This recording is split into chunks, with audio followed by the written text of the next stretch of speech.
मैं हूं हैदर वही। मैं हूं मोइज़ जाफरी और आप देख रहे हैं एजेंडा 360।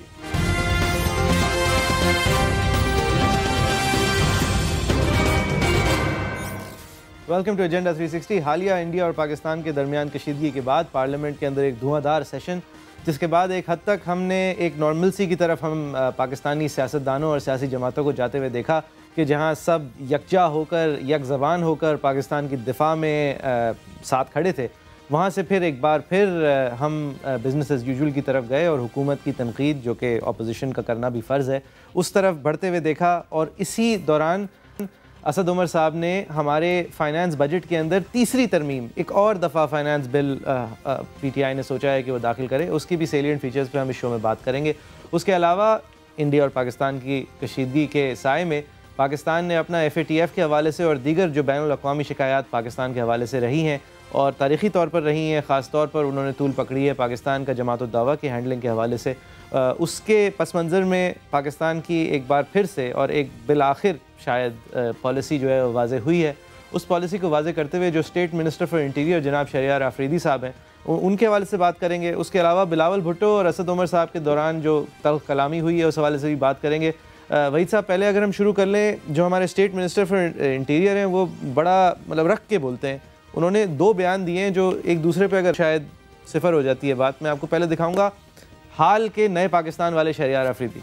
एक्शन प्लान के तहत वो प्रिस्क्राइब तंजीमें, कलदम तंजीमें, उनके हवाले से तमाम की स्टेक होल्डर्स के साथ हमारी रेगुलर इंटरेक्शन रहता है, उनसे मीटिंग्स होती हैं।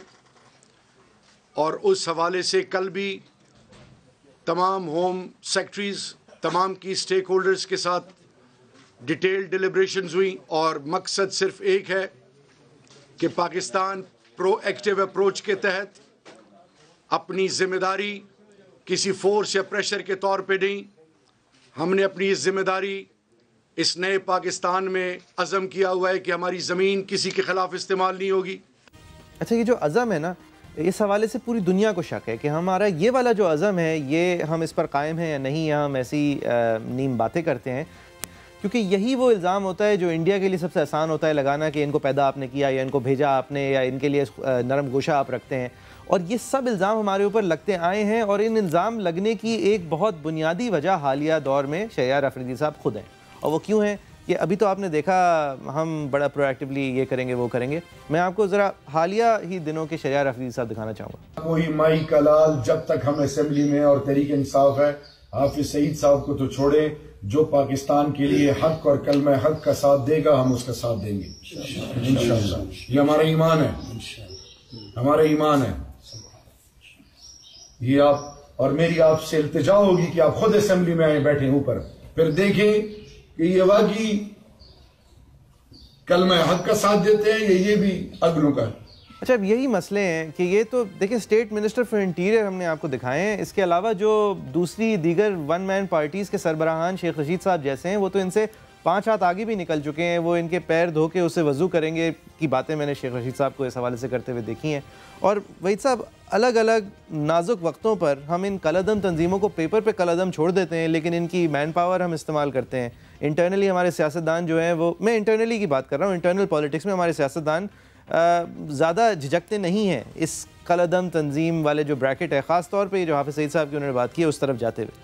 देखें, पहली बात है एक नेशनल नैरेटिव और पॉलिसी जो है वो स्टैंडर्ड होनी चाहिए। यहाँ पे नज़र आता है कि कुछ मिनिस्टर साहिबान जो हैं वो एक एक्सट्रीम पे जा रहे होते हैं और कुछ फिर उस तरफ बात नहीं कर रहे होते, और अपने तौर पे अपनी अपनी छोटी मस्जिदें इन्होंने बनाई हुई हैं इस तरह से कि ये अपने हल्के को देखते हैं कि पिंडी में मेरा वोट बढ़ सकता है अगर मैं इनका साथ दे दूँ, और वो उनके जो बयानात उस किस्म के देना शुरू कर देते हैं कि भाई मेरे ये बड़ी नेशनल लेवल की चीज़ें हैं। इस पे अगर आपका नैरेटिव अभी डुप्लिसिटस भी जो रहा है, अगर वो भी आपने चलाना है तो एक वो नेशनल नैरेटिव एक होता है, वो आपकी लोकल सियासत से जो है वो गवर्न नहीं होना चाहिए।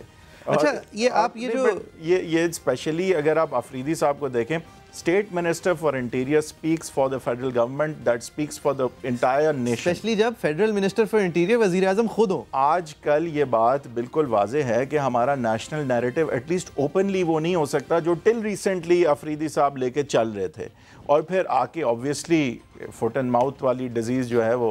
अच्छा, ये फुट एंड माउथ देखें, एक बहुत स्टेलर हफ्ता पाकिस्तान के लिए बैनुल अक़वामी तौर पर गुजरा है। OIC ने उसको कैप भी किया है, हालांकि हम वहाँ नहीं गए, लेकिन फिर भी वहाँ पर जो रेजोल्यूशन, जो करारदाद सामने आई, वो बिल्कुल पाकिस्तान के हक में आई। और पाकिस्तान के हक में आने के बावजूद अब उस हफ्ते के अंदर, क्योंकि उस हफ्ते की हमारी जो फतह है वो हम सामने ला चुके हैं, सबके सामने है।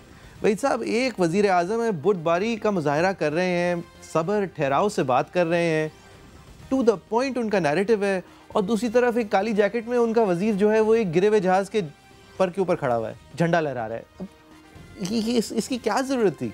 ये फैसल वावडा साहब ने जो पोजीशन ली, जो शेख रशीद साहब ने पोजीशन ली, मैं ऑलरेडी ये कह रहा हूँ कि कोई भी मुनज़्ज़म डिसिप्लिन्ड हुकूमत जो है वहाँ पे ये चीज़ें अलाउड ही नहीं होनी चाहिए। He is not a defence minister, he doesn't speak for the armed forces, he is not a foreign minister, he is not an interior minister.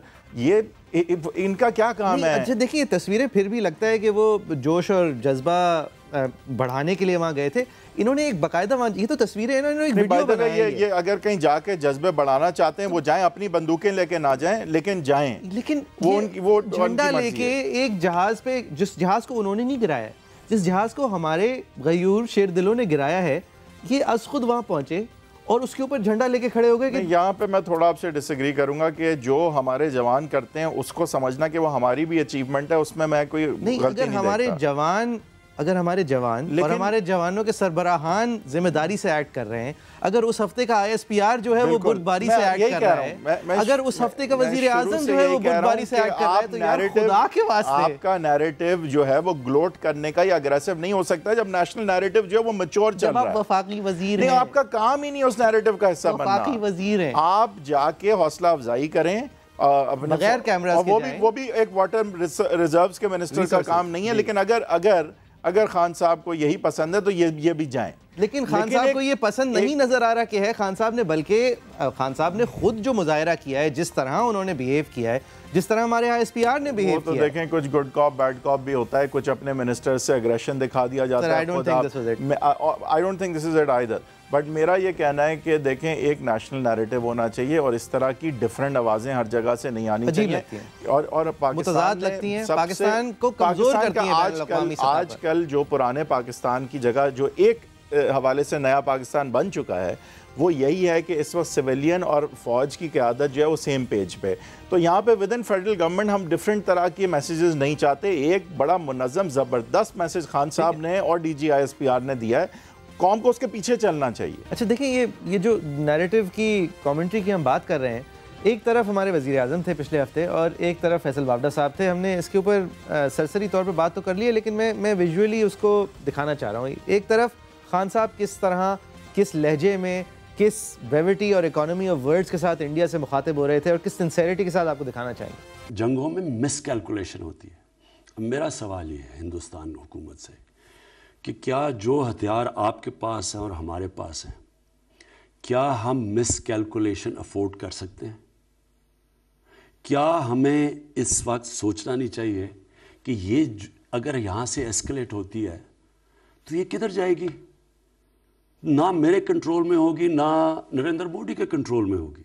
किसी किस्म का डायलॉग करना चाहते हैं दहशतगर्दी के ऊपर, हम तैयार हैं, लेकिन मैं फिर से आपको कहूँगा कि इस वक्त बेटर सेंस शुड प्रिवेल। अब इसके बरखिलाफ एक काली जैकेट पहने हुए उन्हीं के वफाकी वज़ीर आबी वसाइल के इंडिया से कहाँ खड़े होकर, किस तरह खड़े होकर और किस लहजे में मुखातिब हो रहे हैं। देखें, ये कुछ ग्रैंड स्टैंडिंग जो है वो ऐसी सिचुएशन में वैसे अलाउ भी होनी चाहिए। मैं थोड़ा सा आपसे डिसएग्री करूँगा कि कई आपके जो इंडिया की तरफ से स्पेशली जिस तरह की बातें आ रही थी, अगर आपके कुछ जो है प्यादे तो मैं नहीं कहूँगा, बट आपके कुछ अगर मिनिस्टर एक तरफ कन्फ्यूजन क्रिएट कर ही रहे हैं तो दूसरी तरफ अगर नैरेटिव जो है वो कोई अग्रेसिव भी ले लेता है तो मेरे ख्याल से उसमें कोई मजाका नहीं है। आई थिंक कुछ तरीका थोड़ा सा क्रैश था, लेकिन हैविंग सेड दैट अगर कोई अग्रेसिव और ग्लोटिंग इमेज जो है कहीं से पाकिस्तान से आनी थी तो फैसल वावडा साहब जो हैं उसमें अच्छे हैं और उनसे अगर ये काम लिया गया या उन्होंने ख़ुद करना चाहा, तो मैं उसको बहुत ज़्यादा तनकीद का निशाना नहीं इस दफ़ा समझदारी का मुजाहरा किया। वैसे क्लिफ्टन तो अपनी बंदूक लगा के पहुंच गए थे, बॉर्डर पे अपनी बंदूक लेके नहीं गए, कम से कम नज़र नहीं आया। तो ज़ात बयानात अगर वफाक के लेवल पर ही आए, हमने फैसल वावडा साहब का एक टंग इन चीक आपको दिखाया, वो ठीक है, वो जहाज़ पे खड़े हुए झंडा हिला रहे हैं, लेकिन एक संजीदा वक्त पर आप रेलवेज़ के मिनिस्टर हैं, हमने इसके ऊपर टच अपॉन किया था, मैं दिखाना भी चाहता हूँ। ये शेख साहब की पोजीशन पहले दिखाएंगे, फिर उस पर बात करेंगे। हिंदुस्तान के एयरप्लेन्स ने उसको क्रॉस नहीं किया कारगिल को, और आज जो उनके 14 जहाज आए, जिस दिन जब्बा में गालबन अजहर साहब का मदरसा बेहतर बताएंगे, यहाँ बैठे हैं, मदरसा तालीमुल कुरान एक है ज़रूर है, लेकिन वो ना होने के बराबर है। एक तो ये जिस तरह एक कलदम तंजीम के सरबराह के हवाले से मुखातिब हो रहे हैं, लग रहा है कि उनके स्पोक्स पर्सन है।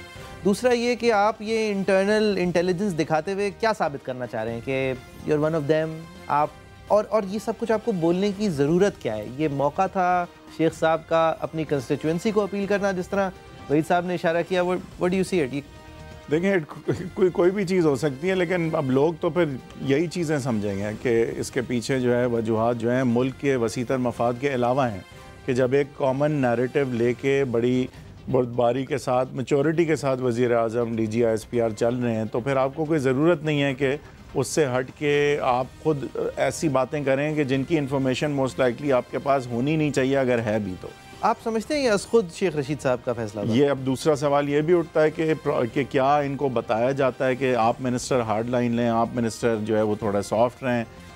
अब ये भी बात फिर सवाल उठती है। शेख साहब अपनी ये जो कश्मीरी ज़ात की वजह से वो समझते हैं कि वो एक सेपरेट हॉकिश पोजीशन इंडिया पे लेते आए हैं और कहते आए हैं। आई थिंक ये बिल्कुल, देखें, ये एक उनकी जेन्युइन पोजीशन भी हो सकती है और उनकी सियासत भी हो सकती है, बट आइदर वे जब एक स्टांस लिया हुआ है और एक सॉलिड मैच्योर स्टांस है जिसको पजीराई भी मिल रही है, तो उसमें कन्फ्यूजन क्रिएट करने की या अपनी एक पर्सनल सियासत की वजह से कोई इस तरह की बात कर जाना जिससे कि एक नैरेटिव कंफ्यूज हो, मेरे ख्याल से उससे कोई फ़ायदा नहीं होता, कोई बल्कि नुकसान होता है उससे। सही है। बिलावल भुट्टो ज़रदारी साहब ने वफाक पार्लियामान के अंदर हुकूमत के ऊपर तनकीद करते हुए अंग्रेज़ी में तनकीद की, लेकिन पुरजोर तनकीद की और with balance and with poise की। आपको दिखाना चाहेंगे।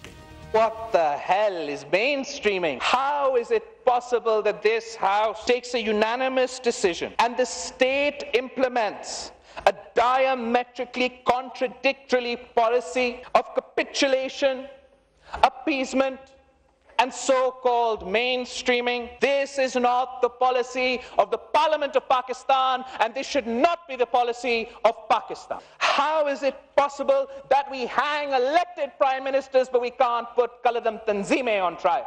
How is it possible that there is ehtisab only for the opposition but no ehtisab for banned organizations? How can the prime minister claim to be combating corruption when banned organizations enjoy an NRO? How is it possible that they can be a JIT on my breakfast, but we can't have a JIT on Qaladam Tanzime ya Ehsanullah Ehsan? देखिए, इन highlight Bilawal साहब कह रहे थे कि जब हमारी पार्लियामान यक ज़बान होकर कहती है कि ये कलदम तंजीमें इनके खिलाफ प्रोएक्टिवली एक्ट करें, तो ये रियासत के कौन से अनासर हैं जो उसके बरक्स फैसला भी कर लेते हैं और एक्ट भी करना शुरू हो जाते हैं? और ये मेन स्ट्रीमिंग क्या है? ये क्या मतलब है कि इन कलदम लोगों को हम किसी तरह फ़ौज के अंदर शामिल करते हुए या अपने ताकत के अंदर शामिल करते हुए इस्तेमाल कर लेंगे? ये फ़ैसला कहाँ हुआ है? ये फ़ैसला पार्लियामान में तो नहीं हुआ। बिलावल भुट्टो ज़रदारी साहब ने ये पोजीशन लेते हुए ये भी फिर उन्होंने बैलेंस करने की कोशिश की कि अगर आप मेरे सुबह के नाश्ते के ऊपर JIT बिठा सकते हैं, हवाला इनका ओमनी ग्रुप के अंदर बदउनवानी के हवाले से था, जहाँ पर बिलावल भुट्टो ज़रदारी साहब की तरफ से दिए गए पैसे भी उन अकाउंट के साथ जोड़े गए थे जो ठेले वालों के नाम पर अरबों रुपए थे, जो कि दर हकीकत एक अलग इशू है। लेकिन जब आप ये भी JIT बिठाते हैं तो एहसानुल्लाह एहसान के ऊपर JITs और वहाँ पर मेन स्ट्रीमिंग और वहाँ पर उनको रोक के रखने की क्या बातें हैं? देखिए, इसमें इशारा इस तरफ भी फिर जाता है और गलत लिया जाएगा इसको कि देखें, आप करप्शन के ख़िलाफ़ जंग करते हैं तो जाहिर है आप पूरी तरह करप्ट लोगों के, सो कॉल्ड करप्ट लोगों के पीछे जाते हैं। लेकिन जब आप जंग करते हैं टेररिज्म के ख़िलाफ़, तो जो लोग टेररिज्म करते आ रहे हैं दहाइयों से, उनको जब आप माफ़ ही नहीं बल्कि मेन स्ट्रीम करने की बात करते हैं, तो लगता ऐसे है कि क्या जो अज़ाइम वो परसू कर रहे थे, क्या आपको कुछ छुपाना है उनको एक्सपोज करने में? तो ये इशारा इस तरफ जाता है कि एज इफ़ कि उनको वापस फोल्ड में लाया जा रहा है। इसके बाद एक ज़रा मज़े का खेज़ मोमेंट भी आया था। बिलावल भुट्टो ज़रदारी साहब ने ओवैसी के हवाले से कहा कि मैं समझता हूँ कि हमारी गलती थी और पार्लियामान को इसके खिलाफ फैसला करना चाहिए था, हमें ओवैसी में जाना चाहिए था। तो शाह महमूद कुरैशी साहब खड़े हुए और उन्होंने कहा कि वैसे आपके जो वालिद साहब हैं वो दस्तखत किए हुए हैं उस जॉइंट रेजोल्यूशन पर, जहां पर उनका कहना था कि हमें कंप्लीटली उसको एब्सटेन करना चाहिए वहां से। यानी कि जरदारी साहब ने कोई और पोजीशन ली हुई थी, वो बैठे हुए थे बिलावल साहब के साथ। जरदारी साहब का मुझे तो याद पड़ता है उन्होंने कहा था कि हमें जाना चाहिए, उन्होंने कहा था, लेकिन अगर पार्लियामान का दस्तखत कहा उन्होंने और खुर्रम दस्तगीर साहब ने वाज़ेह भी किया। अच्छा खैर, बट एक बात इंपॉर्टेंट है कि अगर आप अपनी रिजर्वेशंस वॉइस करने के बाद for the sake of unity you sign on to something, I still think you've made your point clear and I think Zardari साहब had made his point लेकिन जब साइन कर दिया और फिर उनके बाद उनके बेटे कह रहे हैं कि नहीं वैसे हमारा ख्याल था नहीं होना चाहिए था, तो ये पॉइंट क्लियर नहीं है। आई थिंक ये जरूर कहा जा सकता है कि अब वो पुरानी हो गई बात। अच्छा, अब इसके जवाब में शाह महमूद कुरैशी साहब खड़े हुए, उन्होंने भी अंग्रेजी में खिताब किया। उन्होंने बैनुल अक़वामी सतह पर ज़्यादा फोकस करते हुए खिताब किया। ये बात असद उमर साहब भूलते हुए और बिलावल भुट्टो ज़रदारी साहब की जो बात का मतन था उसका जवाब देने के बजाय असद उमर साहब ने ये जवाब दिया। बिलावल ज़रदारी साहब, ज़रदारी कबीला बड़ा गयूर कबीला है जी सिंध के अंदर। पता नहीं क्यों उनको अपने ज़रदारी होने के ऊपर शर्मिंदगी है। वो चाहते हैं कोई याद ना दिलाए उनको ज़रदारी हैं, लेकिन है तो ज़रदारी है, तो हम तो उनको ज़रदारी कहेंगे।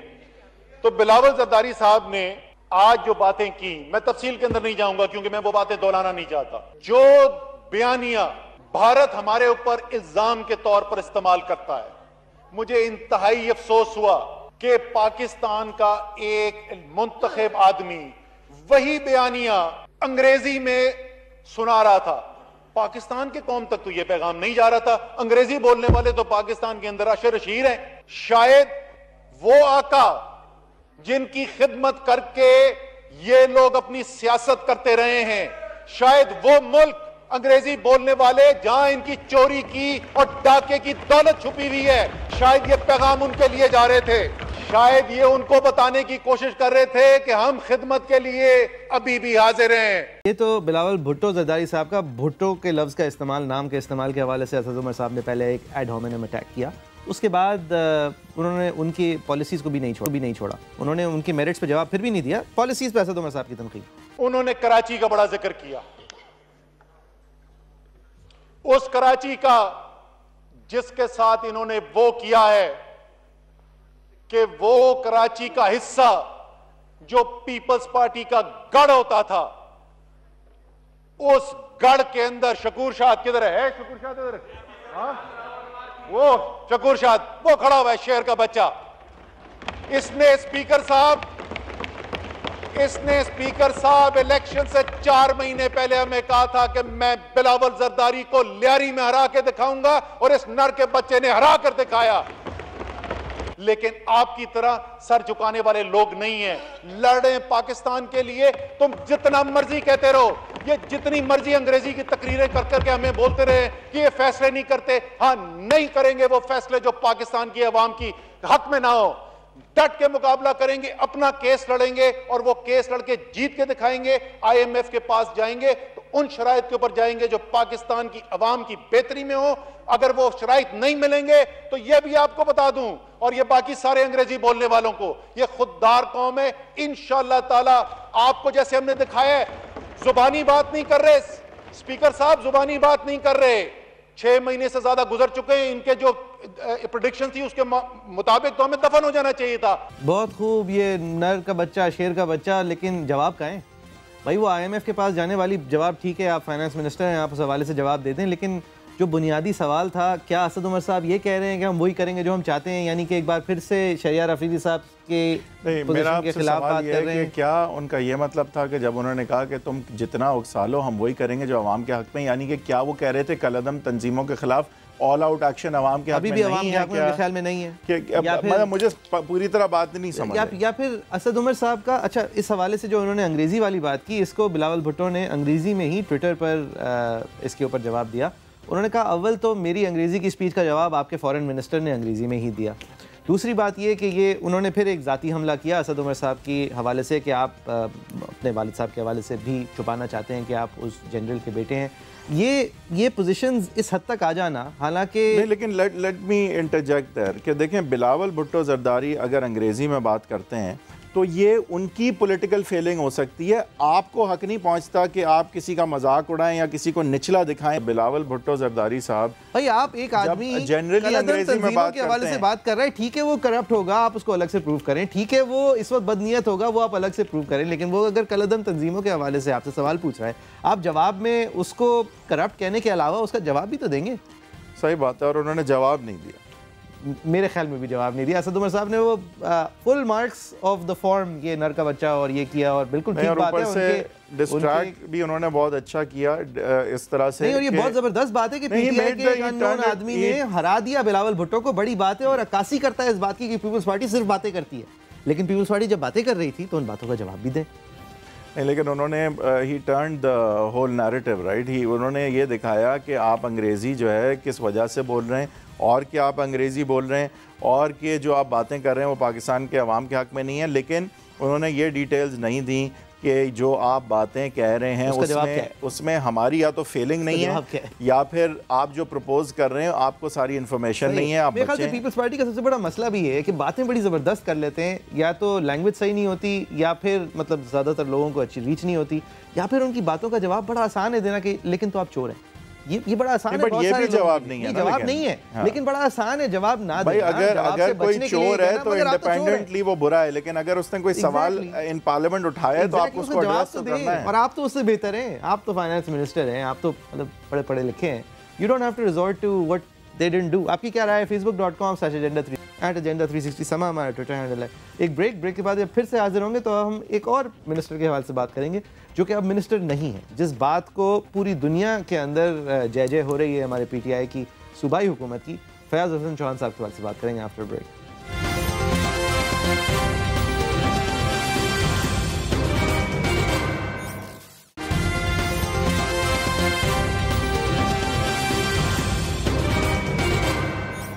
Welcome back. 5 मार्च को एक बड़ा तवील सिलसिला इख्तिताम तक पहुंचा। फयाज हसन चौहान साहब की माजरतें जो हैं वो आखिरकार नाकाफ़ी रहीं, और उनकी एक तज़हीक आमेज़ और हेट्रेड पर मबनी एक हिंदू मज़हब के ख़िलाफ़ बयान के हवाले से उनको आखिरकार इस्तीफ़ा देना पड़ा।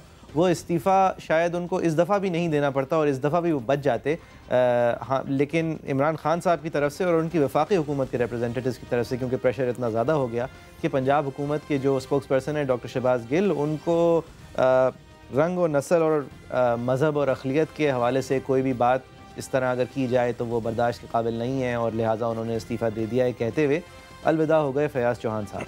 लेकिन चौहान साहब का और बहुत बखूबी ये पोजीशन थी पीटीआई की, और इसकी वजह से बहुत सराहा भी गया है इंडिया के अंदर। ट्विटर पे कम से कम मैंने जो देखा है, ये कहा जा रहा है कि वहाँ पर अक़लियतों के ख़िलाफ़ नफ़रत के इजहार पर वज़ीर जो हैं उनको निकाल दिया जाता है, और हमारे यहाँ अक़लियतों के ख़िलाफ़ नफ़रत के बाद आपको चीफ़ मिनिस्टर, और चीफ़ मिनिस्टर के बाद आपको प्राइम मिनिस्टर यानी कि मोदी बना दिया जाता है। जी बिल्कुल। मेरे ख़्याल से यहाँ पे मैं थोड़ी तनकीद करूँगा हुकूमत वक्त की, कि देखें आपको नज़र आ रहा था ये लीडरशिप ये नहीं होती कि आप हादसों के मुंतज़र रहें, आपको बर वक्त एक्ट करना था। ये जो बात हो गई, ये नज़र आ रहा था कि कोई ना कोई ऐसी बात चौहान साहब से होने जा रही है। इंफॉर्मेशन मिनिस्टर की बुर्दबारी, भाई आप और ये सारा पॉइंट ही देखें, आप समझ रहे हैं कि ऐसी बात होने जा रही है।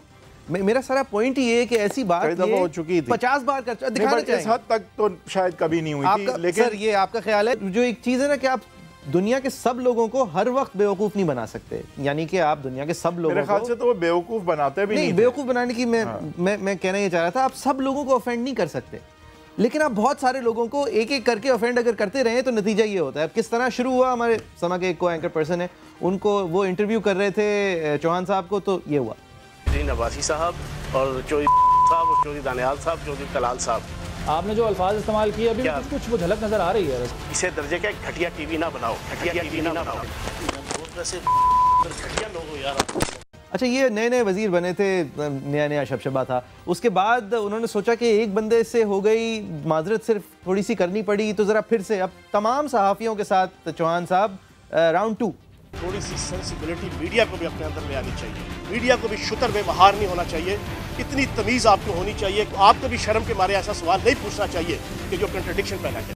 अभी कोई लगभग 5 महीने हुए थे इनको वजीर बने हुए, और ये मीडिया को तमीज़ और शर्म सिखा रहे थे, लिहाजा इसके बाद फिर से एक माजरत करनी पड़ी चौहान साहब। मैं टेंशन में था, मैंने उस तरीके से जवाब दे दिया, अगर किसी को बुरा लगा वेरी सॉरी। अच्छा, ये ख़वातीन के हवाले से चौहान साहब की भी राय जो है वो बहुत दफ़ा माज़रतें होना पड़ी हैं। ये एक्ट्रेस नरगिस साहिबा के हवाले से मेरे ख्याल से उन्होंने ये कहा, मेरी कोशिश थी कि थोड़ी सी मेरी रेंज के अंदर आए, फिर मैं आपको बताता कि नरगिस को मैं हाजी नरगिस नाम आता तो आप मुझे कहते हैं मेगा जन्म खास नहीं 300 रोजेदार आखिरी में के अंदर। इसके बाद भी माजरत आई। नरगिस साहिबा से माजरत करता हूँ दिल की अथा गहराइयों से, बड़ी काबिल एहतराम है। मैडम मेगा को भी मैं सॉरी करता हूँ अगर उनको भी कोई जहनी या दिली कोई तकलीफ हुई है। आप सारे हमारा सरमाया है।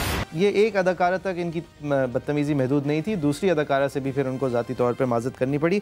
उसके बाद इन्होंने मारूई मेमन साहिबा के हवाले से इन द पास फयाज चौहान साहब, अच्छा इसकी मेरे ख्याल से माजरत भी नहीं आई। अब उसके अलावा फिर अब ज़ात के हवाले से भी बात कर लें अगर, तो कश्मीरी ज़ात के हवाले से भी फयाज हसन चौहान साहब हमजा शहबाज और शहबाज शरीफ के नफ़रत में इतना आगे बढ़ गए थे कि ये कहा, मियाँ हमजा शहबाज कश्मीरी साहब चोर मचाए शोर के मज़दाक एक बार फिर पूरी पाकिस्तानी कौम को धोखा देकर गए। और ये सब कुछ मियाँ शहबाज शरीफ कश्मीरी साहब की हदायत पे मियाँ हमजा शहबाज कश्मीरी साहब ने अपनी सरपरस्ती में ये सारी गुंडागर्दी करवाई। अब इसके अलावा चौहान साहब की जो एक्सपर्टीज़ है वो अब बीमार लोगों की तरफ हम चलते हैं। नवाज शरीफ साहब की बीमारी की जब बात हो रही थी तो चौहान साहब की राय, नवाज शरीफ साहब भी बिल्कुल उनकी मेडिकल रिपोर्ट आ गई है और सारा दूध का दूध पानी का पानी जो है वो आपके सामने हो चुका है। सिर्फ एक बताया गया है, वो दिल का एक नीचे वाला हिस्सा जो है ना वो बड़ा हो गया है। उसके लिए एहतियात ये होती है कि ब्लड प्रेशर की दवाई रेगुलर खानी है, चिकनाई से और नमक से परहेज करना है। कोई ऐसी सच स्पेशल ट्रीटमेंट नहीं है कि उसको अस्पताल में एडमिट किया। लंदन के एक होटल से उनकी कोई बड़ी पसंदीदा और मरगूब एक डिश हुआ करती थी, वो भी स्पेशल आई है। ये थे डॉक्टर चौहान साहब। अब डॉक्टर चौहान साहब शहबाज शरीफ साहब का इलाज करते हैं। खताइयाँ खाते हैं नवाज शरीफ साहब। लाहौर में खताई बड़ी मशहूर है, इंतहाई शकील किस्म की खताई होती है जिसमें पिस्ता, बादाम, देसी घ्यो। मैं कहता हूँ 24 साल का जना जवान भी खताई 4 दिन लगातार खाए तो उसके दिल की कोई ना कोई वेन या शरियान बंद हो जाएगी। अच्छा, ये भी नवाज शरीफ साहब के वाले से वहीद साहब फिर मतलब अभी और मेरे ख्याल से चौहान साहब को बहुत पहले रास्ता दिखा देना चाहिए था, और ये कि नहीं दिखाया गया से मैं यही समझूंगा कि चौहान साहब के एग्रेशन को चाबी पीछे से दी जाती थी, उन्हें अप्रिशिएट किया जाता था और उनको भी इस्तेमाल किया जा रहा था। और उनको अगर ये ऐसा ना होता तो ये सारी चीज़ें बर्दाश्त नहीं की जा रही होती, बल्कि मैं समझूंगा कि ये बर्दाश्त भी नहीं की जा रही थी, उनकी किसी की ईमा पे कहीं जा रही थी। कोई खुश हो रहा था ये बातें सुन, या फिर कम से कम इतना बुरा नहीं मान रहा था। नहीं क्यों, कुछ तो मिल रहा है। आप मुझे बताएं, बुज़दार साहब की हरकतों से डिस्ट्रैक्ट तो कम से कम कर रहे थे ना चौहान साहब, डट के बात करते थे। अच्छा, चौहान साहब को मैंने डॉक्टर चौहान दिखाया, डट के बात करना उनकी जॉब की एक रिक्वायरमेंट बना दी गई थी और वो ये डट के बात करना है, इसको समझना, डट के बात करना खुद एक गलती है। अच्छा, चौहान साहब मैंने आपको डॉक्टर चौहान दिखाया, अब मैं आपको साइंसदान या माहिर मईशत चौहान साहब दिखाना चाहता हूँ। ये जब डॉलर एकदम से 8 रुपये बढ़ गया था तो माहिर मईशत चौहान साहब, भाई साहब ये बड़ा मल्टी फैसेटेड टैलेंट था, इनको मईशत के ऊपर आप इस्तेमाल कर सकते थे। इन्होंने कहा कि ऑपोजिशन ने बहुत सारे डॉलर्स ख़रीद लिए इसलिए डॉलर महंगा हो गया। डॉक्टर ये बड़े अच्छे थे, नान खताइयाँ खाने से दिल की शहराएँ भर जाती हैं इसलिए नवाज शरीफ साहब को बीमारी हो रही है। ये फिल्म क्रिटिक आपने देखा था ये किस तरह के थे। बिल्कुल आप सही कह रहे हैं कि चौहान साहब जो है वो हर तरह की माहिराना राय देने में इतने दलेर थे, और अगर इतने दलेर थे तो अगेन मैं यही कह रहा हूँ कि जिसकी जिम्मेदारी हुकूमत को लेनी पड़ेगी। जब आप अब तक क्या कर रहे थे आप? नहीं देखें, सिर्फ अब तक क्या नहीं कर रहे थे, इसका फ़ायदा कैसे ले रहे थे? नहीं, मेरा ये कहना है कि ये जो सारी चीज़ें हैं ना, आप एक 1 बाय 1 जो सारी चीज़ें होती आ रही थी, अगर ये हो रही थी तो ये किसके कहने पे फिर हो रही थी? अगर ये बर्दाश्त की जा रही तो वो दे क्या रहे थे कि जिसकी वजह से बर्दाश्त की जा रही थी? तो ये सारे सवालात उठते हैं। बहरहाल अब क्रेडिट भी कुछ देना पड़ेगा कि बावजूद इसके कि शायद पहले एक्शन लेना चाहिए था और प्रीएम्प्ट करना चाहिए था इस तरह की चीज़ को। तो मेरा ये कहना, क्रेडिट फिर से इमरान खान साहब को देना पड़ेगा, क्योंकि यहाँ तक बर्दाश्त बुज़दार साहब की वजह से अगर की जा रही थी, जो कि इंटरनल ख़बरें हैं, और ये सारा प्रेशर जो है वो फेडरेशन की तरफ से प्रेशर आने की वजह से हुआ है, तो फिर एक बार फिर से खान साहब के इस पोजीशन को सराहा गया है, पीटीआई की इस पोजीशन को अक्रॉस द बॉर्डर सराहा गया है कि आप अपने जो बिगट्स हैं उनको निकाल देते हैं, हम अपने बिगट्स को वज़ीर आज़म बना देते हैं, उनका मोदी की तरफ हवाला देते हुए। आपकी क्या राय है? facebook.com/360 @agenda360 समा हमारा ट्विटर हैंडल है। ब्रेक के बाद फिर हाजिर होते हैं।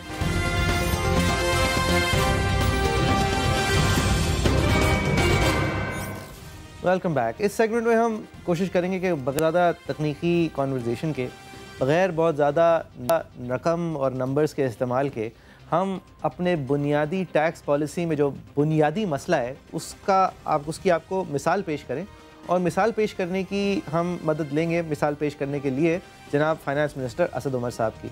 असद उमर साहब ने, मिफ्ता इस्माइल साहब ने जाते जाते एक तरीक़ा निकाला था टैक्स नेट में लोगों को लाने का। वो ये था कि आप प्रॉपर्टी यानी कि ज़मीन नहीं ख़रीद पाएंगे अगर आप फाइलर ना हो, और आप गाड़ियाँ नहीं ख़रीद पाएंगे अगर आप फाइलर ना हो। पाकिस्तान के अंदर इस वक्त अगर आप 4 लाख रुपए तक सालाना कमाते हैं तो आपके ऊपर 1 रुपया भी टैक्स नहीं है। यानी कि अगर आप मुतवस्सित तबके से ताल्लुक़ रखते हैं तो आपको फाइलर बनने पर 1 रुपया का भी नुकसान नहीं है, आप निल की रिटर्न फाइल करेंगे। अगर आप 4 से 8 लाख रुपए कमाते हैं तो आपके ऊपर टैक्स का बोझ 1000 रुपये है। अगर आप 8 लाख से 12 लाख रुपए सालाना कमाते हैं तो आपका टैक्स का बोझ 2000 रुपये है। ये चंद हज़ार रुपये के नंबर्स जो हैं ये आपको टैक्स नेट के अंदर लाने के लिए हैं।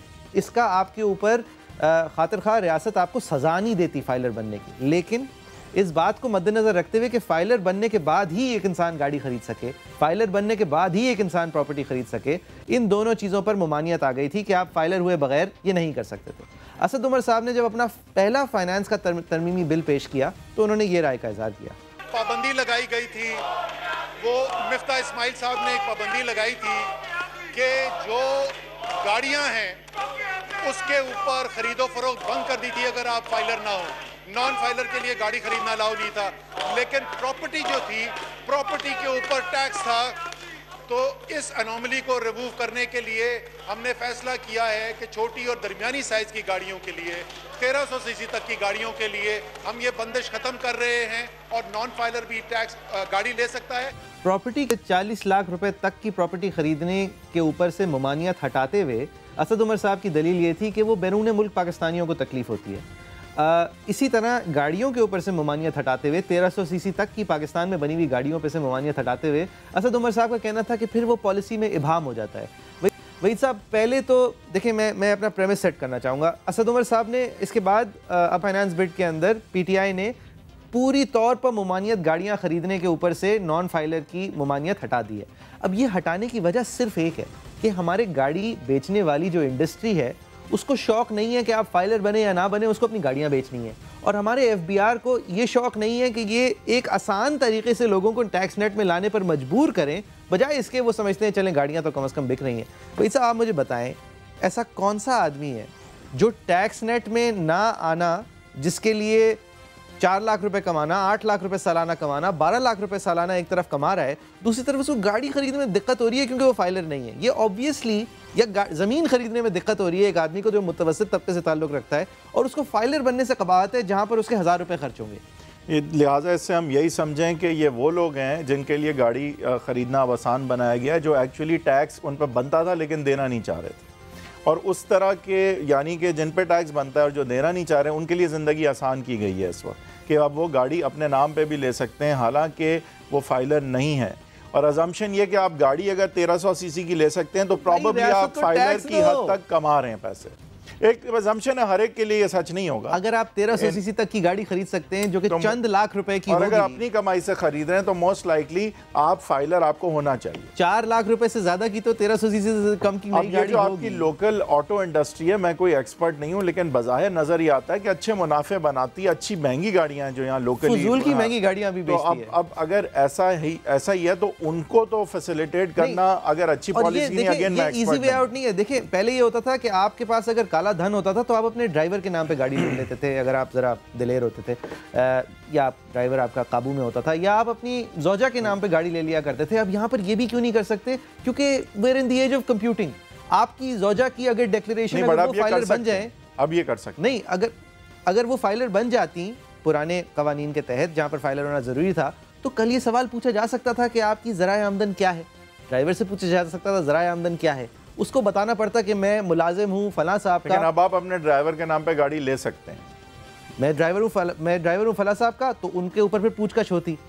लेकिन अब आप ये कर सकते हैं, नॉन फाइलर हैं आप अपने नाम पे ले सकते हैं, अपने ड्राइवर के नाम पे ले सकते हैं, अपनी ज़ौजा के नाम पे ले सकते हैं। सब वो चीज़ें कर सकते हैं जिससे आपके 1000 लाख या करोड़ रुपए या अरब रुपए आराम से छुपे। पहले भी आप कर सकते थे अगर आप उन्हें फाइलर बनाते, तो लिहाजा दोनों तरफ फायदा होता है। लोग मैं ये कहना चाह रहा हूँ कि उनको फाइलर अगर आप बना देते तो इससे वो लोग नाखुश इसलिए थे, इसलिए कि उसके बाद कल उनकी फिर भी पकड़ हो सकती थी कि अगर उनके इर्द गिर्द फाइलर्स होते और वो खुद फाइलर नहीं होते तो वो फंस जाते। लिहाजा मेरा बट इससे ये भी पता चल रहा है ना कि गाड़ी सही तरह लेना इतना जरूरी नहीं है जितना अपने आप को टैक्स से बचाना जरूरी है उन लोगों के, और उन लोगों को फैसिलिटेट और ये असद उमर साहब के थ्रू ये पॉलिसी लाना बदनीयती पर मबनी के अलावा नहीं हो सकती, क्योंकि ये आप लोकल इंडस्ट्री को फैसिलिटेट नहीं कर रहे, ये आप सिर्फ उन लोगों को अपने पैसे छुपाने की तरीके इजाजत दे रहे हैं। तो मैं नहीं कहूंगा, लेकिन डेफिनेटली इससे सस्पेशन जरूर रेज होते हैं और कम से कम आप क्वेश्चन करेंगे प्रूडेंस और विजडम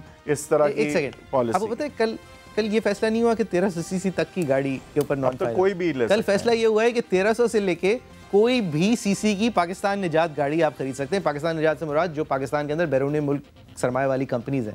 अब आप मुझे एक बात बताएं, ऐसा कौन सा नॉन फाइलर है, नॉन फाइलर जो अफोर्ड कर सके, जो 1300 सीसी से लेके 4000 सीसी या 4500 सीसी या जितने भी सीसी का या हीनो ट्रक या जो भी चीज़ है, ऐसा कौन सा नॉन फाइलर है जो कि इतना टैक्स तो नहीं दे सकता रियासत को कि वो फाइलर बने, लेकिन वो ये गाड़ी खरीद सकता? क्या इसमें कुछ शॉर्ट टर्म बेनिफिट को प्रेफर किया गया लॉन्ग टर्म से? अगर हम MLFID 1-2 मिनट हटा दें तो क्या वो चाहते हैं कि भाई फौरी तौर पे जो है वो एक्टिविटी गाड़ी की खरीद और फरोख्त तो बढ़े और कम से कम जो है अगर हमें, क्योंकि फाइलर तो बनने नहीं वाले अनकरीब, तो यही फैसला है। हाँ, तो लेकिन ये दानिशमंदाना है या नहीं वो एक अलग बात है, बट हो सकता है कि यही ऑब्जेक्टिव हो उनका कि इन द शॉर्ट रन कम से कम ये इकोनॉमिक हम चोरों को गाड़ियां बेच सकें, हम चोरों को ना पकड़ें, हम चोरी टैक्स देते हैं जो लोग हैं। को पकड़ना सिर्फ नहीं है बल्कि नॉन फाइलर को फाइलर बनाना। पाकिस्तान में ये जो एक फर्ज आया है फाइलिंग का, ये सब कुछ इंटरनेट और कंप्यूटर एज के बहुत सालों बाद आया है, जब तकरीबन ज़रूरी हो गया था।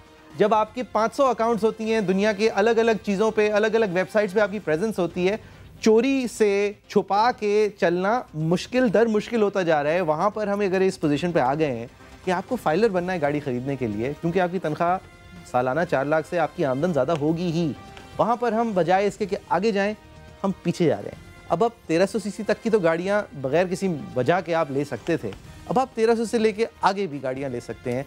ये पोजीशन मुझे एज अ पॉलिसी मुझे समझ नहीं आती। हाँ, लेकिन फिर आप इकोनॉमिस्ट भी तो नहीं हो सकता है कि इसमें कोई दानिश हो, मुझे भी समझ नहीं आई। बज़ाहिर मुझे ये एक बुरी पॉलिसी लगती है। आगे इसके क्या इकोनॉमिक कॉन्सिक्वेंसेस हो सकते हैं कि जबकि आप फर्दर एक मुल्क जहाँ पे इतने कम फाइलर हैं, मतलब वो नंबर इज स्टैगरिंगली स्मॉल, 4 लाख रुपए तक कमाने वाले के ऊपर कोई टैक्स नहीं है, उसको सिर्फ फाइलर बनना है।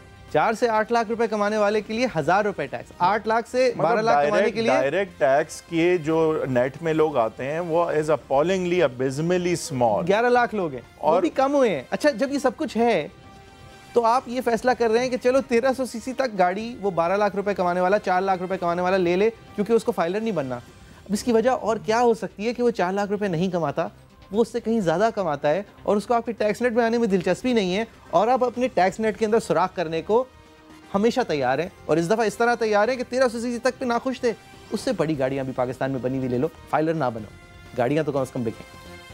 बिल्कुल नज़र यही आता है। मैं अगेन इतना कंक्लूसिवली ये नहीं कहूँगा, मैं बेनिफिट ऑफ द डाउट ये दूंगा कि हो सकता है just bad policy and not ill intention, but either way सवाल ज़रूर उठते हैं जिनका कि बखूबी सवाल क्या पार्लियामान में दिया गया कि ये ऐसा क्यों किया जा रहा है।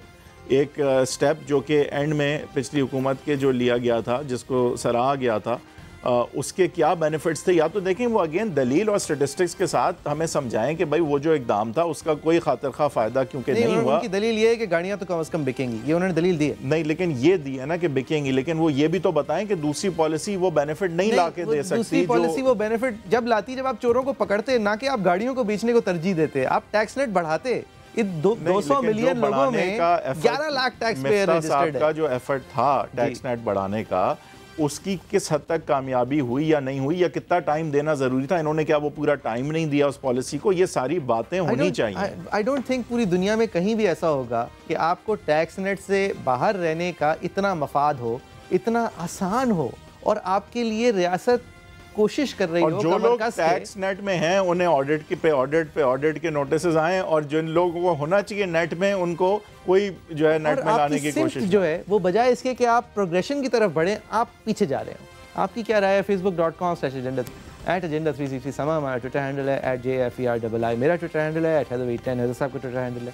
इंशाल्लाह कल एक बार फिर 8:05 पे हाजिर।